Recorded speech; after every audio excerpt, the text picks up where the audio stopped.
সবসময় ঈদে আসলে অন্যদের ছবি দেখতে আসি হলে, এবং আসলে সবাই আসে, আমার ফুল ফ্যামিলি নিয়ে আসা হয়। তো সেখানে আজকে প্রথমবারের মতো ঈদের একটা সুন্দর সময়ে আমার ছবি দেখতে এসেছি হলে।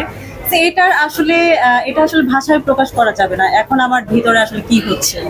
So I am grateful to Sunny Sanowar ভাইয়া। উনি আসলে আমাকে যদি ক্যারেক্টারের জন্য না অ্যাপ্রোপ্রিয়েট মনে না করতো, তাহলে আসলে এই কাজটা আমার করা হতো না। এবং উনি আসলে আমাকে অ্যাপ্রোপ্রিয়েট মনে হয়েছে, এর জন্য আসলে এশা ক্যারেক্টারটি করা। এবং আমি চেষ্টা করেছি ভালো করার, ভালো করে অভিনয় করার। এবং আমার সাথে বাঁধন আপু আছে, এটা আসলে আরো আনন্দের বিষয় আমার কাছে। আর বাঁধন আপু অনেক সাপোর্টিভ ছিল পুরোটা শুটিংয়ে, এবং আমরা অনেক কষ্ট করে কাজটা শেষ করেছি।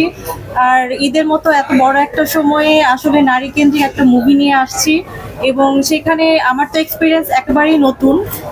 নতুন হিসেবে দর্শক আজকে আমার অ্যাক্টিং দেখবে। সো আমি আসলে একটু নার্ভাস, আর আমি জানি না আসলে আমি কি বলবো।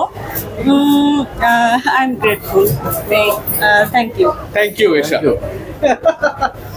ওকে, এনিওয়েজ আচ্ছা, এখানে আমাদের অনেক বিখ্যাত একজন মেকআপ আর্টিস্ট আছেন, জাতীয় চলচ্চিত্র পুরস্কার প্রাপ্ত খোকন। আমি খোকনকে বলবো আমাদের সিনেমা সম্পর্কে কিছু বলতে। সে আমাদের সিনেমাতেও কাজ করেছে।